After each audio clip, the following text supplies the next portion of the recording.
Alhamdulillah.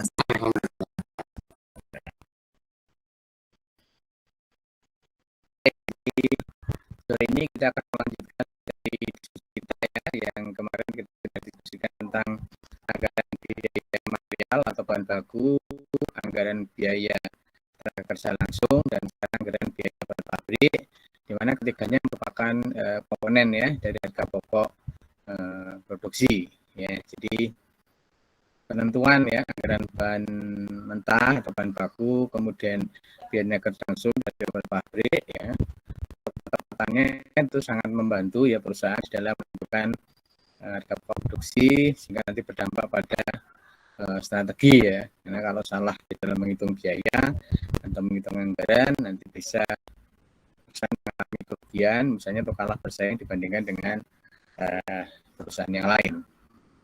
Baik, kita lanjutkan ya. Jadi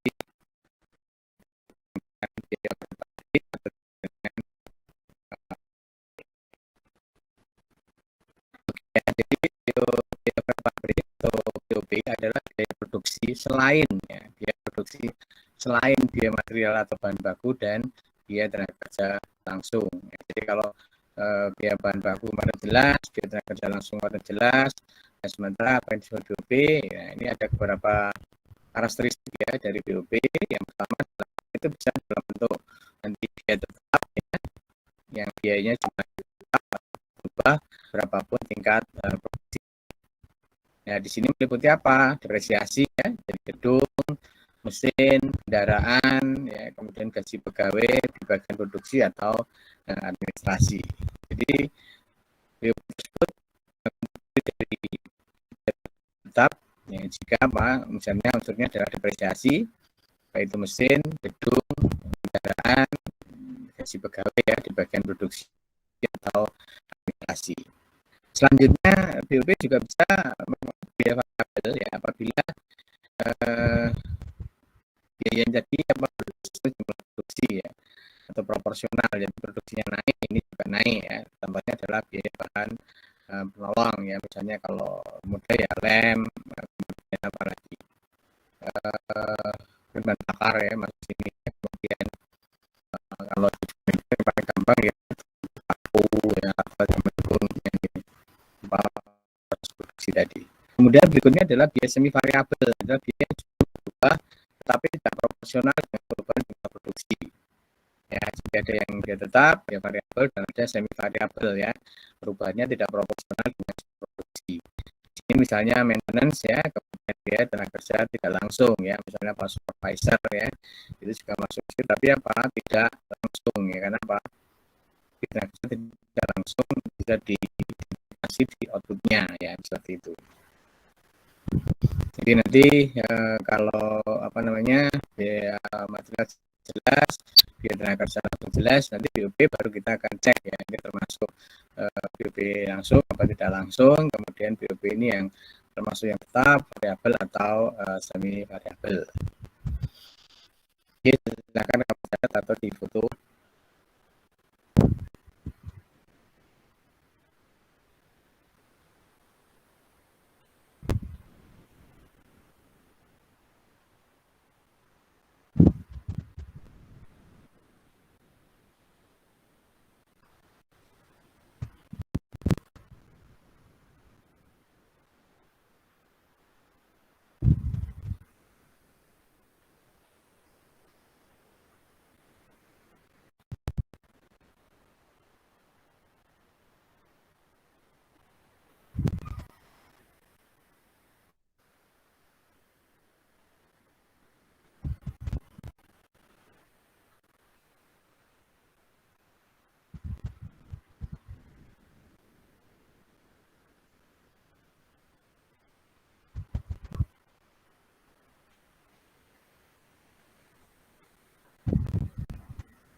Oke, sudah? Sudah, Pak. Oke. Kemudian penyusunan anggaran BOP ya. Jadi BOP yang sifatnya tetap ya.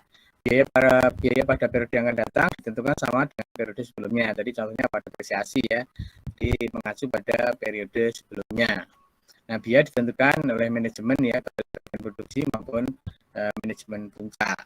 Ya, jadi besarnya depresiasi tadi ditentukan oleh manajemen baik bagian produksi maupun manajemen puncak.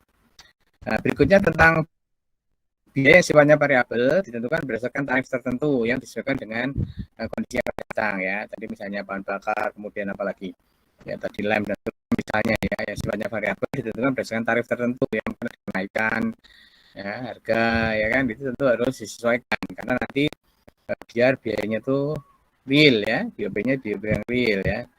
Makanya disesuaikan dengan perubahan kondisi. Berikutnya biaya semi variabel ditentukan dengan menganalisis biaya pada beberapa periode yang lalu, kemudian mengelompokkannya ke dalam biaya tetap dan biaya variabel ya, mana yang tetap dan mana yang variabel ya.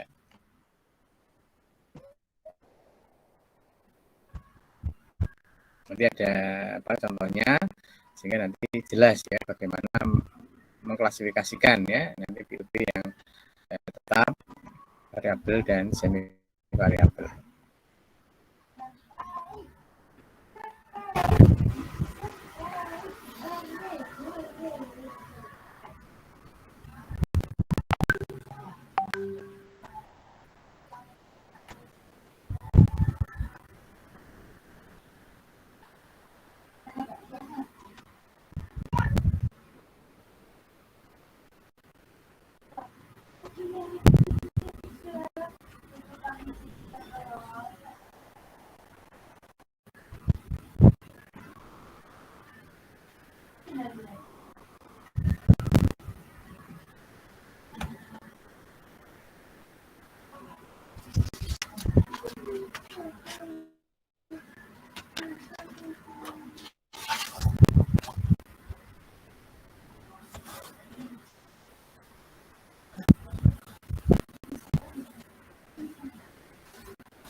Ya.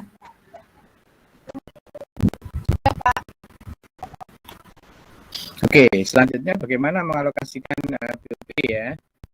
Jadi produksi itu biasanya dibagi menjadi dua bagian ya, bagian produksi atau pabrik dan bagian jasa atau pembantu ya. Jadi bagian produksi ya, jadi bagian produksi atau pabrik ada bagian yang secara langsung olah bahan baku. Jadi pembantu di sini adalah bagian langsung produksi dengan menyediakan jasa-jasa produksi ya, misalnya listrik ya kan, kemudian pembiayaan dalam bagian jasa ya, jadi bagian yang mensupport bagian produksi, bagian listrik, operasi atau pemeliharaan misalnya itu termasuk bagian jasa atau pembantu. Jadi biasanya dibagi dua ya, meskipun nanti bagian produksi juga bisa, seperti kemarin itu contohnya adalah mixer, mungkin pencampur dan yang finishing misalnya seperti itu ya. berikutnya adalah nanti yang mensupport bagian produksi.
Oke, sudah ya. Sudah, Pak. Oke, perbandingan bagian produksi atau pabrik dengan bagian jasa atau pembantu ya, mungkin supporting tadi ya. Jadi bagian produksi atau pabrik, ya, bila proses produksi belum menjadi 2 tahap, misalnya, maka dapat bagian produksi pertama dan kedua, misalnya kemarin mixing atau dan mixing atau finishing ya. Jadi kemarin yang mencampur dan yang tahap akhir. Kemudian semua biaya operator pabrik yang dikeluarkan di dengan BOP langsung ya, karena bisa terlihat ya di outputnya ya. Sementara bagian jasa atau pembantu, contoh bagian jasa atau pembantu adalah bagian listrik, bagian reparasi dan pemeliharaan ya, itu masuk di bagian jasa pembantu ya. Dan semua biaya yang BOP ya, dikeluarkan bagian ini disebut dengan BOP tidak langsung ya, meskipun nanti akhirnya juga akan dialokasikan ke bagian produksi ya. Mungkin ada yang bertanya kenapa harus dipisah? Ya, karena tujuannya supaya nanti untuk mengidentifikasi ya. Jadi ketika terjadi misalnya persaingan perusahaan itu low cost leadership ya, strategi biaya murah misalnya. Kemudian kok biayanya sangat besar misalnya, itu bisa dirunut ya, dari sumber biayanya dari mana yang membuat biaya ini atau membengkak misalnya. Oh, ternyata di bagian produksi ada seperti ini, di bagian jasa bantu seperti ini misalnya. Oh, mana yang menyebabkan biaya itu menjadi lebih besar ya dibandingkan ini misalnya. Apa karena misalnya ya, jadi dari bagian reparasi mungkin terlambat, atau bagian mesinnya misalnya sudah out of date ya, jadi mesinnya sudah daluarsa, sudah ketinggalan zaman, masih tetap digunakan, akhirnya apa ya, kalah bersaing misalnya seperti itu ya. Contoh sekarang misalnya pabrik gula ya, Presiden sudah mengatakan investasi untuk mesin-mesin baru ya. Akhirnya apa, karena perusahaan tidak mampu melakukan investasi di mesin baru, akhirnya apa, produktivitasnya sangat rendah ya kan. Anda lihat pabrik-pabrik gula yang sekarang kan produknya sangat rendah. Kenapa? Karena mesinnya mesin-mesin lama ya, mungkin mesin-mesin zaman Belanda, sehingga kemudian apa ya, kalah produktivitasnya. Ini ada sebagian yang menjadi tempat wisata ya, mungkin wisata sejarah misalnya seperti itu. Nah itu mungkin selain perusahaan ingin mendapatkan penghasilan dari situ, tapi untuk proses produksinya pasti akan ketinggalan ya dengan mesin-mesin yang lama, misalnya dengan kemajuan teknologi seperti sekarang, harusnya juga harus mengikuti perkembangan zaman seperti itu. Apa dipisah-pisah tujuannya untuk mengidentifikasi tadi. Kalau misalnya terjadi ya misalnya kelebihan biaya dan biaya membengkak misalnya, nah kemudian akan dievaluasi mana sih sumber pembengkakan biaya tadi, penyebabnya apa misalnya ya, dengan tahu secara detail tentu akan lebih mudah di dalam pengambilan keputusan, ya kan, dengan pencatatan yang detail, yang informasinya akurat, tentu akan lebih mudah dalam pengambilan keputusan yang dilakukan oleh manajemen ya. Termasuk dalam bidang anggaran ini ya, misalnya juga harus tahu, harus punya catatan yang lengkap ya kan, sehingga kemudian bisa digunakan untuk pengambilan keputusan ya. Jadi salah satu hal penting dalam pengambilan keputusan adalah tersedianya data ya, yang atau informasi yang lengkap, sehingga ketika mengambil keputusan tidak salah ya kan. Jadi we must make decision atau speak by data. Jadi mengambil keputusan itu berdasarkan data, tidak kemudian ngawur ya, misalnya seperti itu. Termasuk kita ya, mungkin Anda juga harus rajin ya mencatat mungkin keuangan, aktivitas, supaya Anda juga bisa mengelola diri Anda dengan baik ya. Mungkin saya dan Anda beda nilai ya. Kami biasa dulu dengan sangat disiplin, sangat keras gitu, tapi mungkin bagi Anda sekarang mengiranya kami kejam mungkin ya, seperti itu. Tapi ya bagaimana ya, kalau Anda lihat sekarang di atlet-atlet misalnya ya bulu tangkis, atlet-atlet itu mereka keras juga ya latihannya ya, olimpiade misalnya di Cina, coba Anda lihat juga YouTube-nya misalnya, mereka keras sekali latihannya, tapi akhirnya mereka sukses gitu ya. Tapi ketika dunia pendidikan, pendapat semacam itu sekarang dianggap sesuatu yang ya mungkin kejam atau sesuatu yang melanggar HAM misalnya. Tapi kenyataannya banyak yang ketika dibiarkan banyak yang nyantai ya, misalnya kuliah datangnya sering terlambat, sudah selesai baru datang misalnya ya, ujian tidak mempunyai jadwal, banyak yang seperti itu ya. Tapi ya repotnya dosen sekarang, memang guru sekarang ya tadi, karena beda nilai ya sekarang. Dulu misalnya contohnya ujian itu biasa, kami ya ujian untuk kelulusan itu biasa, kita belajar berdoa siap. Tapi zaman sekarang kan enggak ya, ujian ini nanti membuat mahasiswa takutan ya, secara psikologis ya mengerikan ya. Akhirnya apa yang terjadi, jadi ketidakjujuran banyak ya. Kemarin kalau tes saya baru baca tes CPNS itu ada nilainya sangat tinggi, 500 sekian nilainya, ternyata enggak jujur misalnya itu kan. Nah, banyak kan tadi seperti itu kan, karena mereka tidak dididik untuk bekerja keras. Tapi ketika dulu kami dididik seperti itu sudah biasa ya, kami dimarahi ini oleh dosen, oleh guru ya. Tapi sekarang kan beda ya, kalau kita agak keras sedikit nah itu dikiranya melanggar HAM ya, itu susah ada perbedaan nilai. Jadi ya tahulah ini bagaimana nanti, padahal yang ada sebagian yang masih seperti itu ya, menganggap apa yang kita lakukan itu sebagai sesuatu yang melanggar HAM misalnya. Sekarang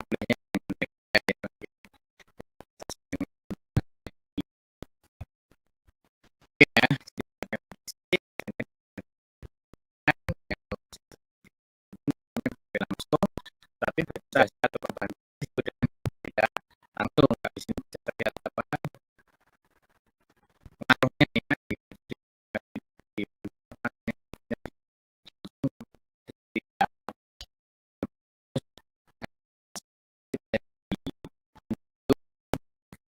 ya,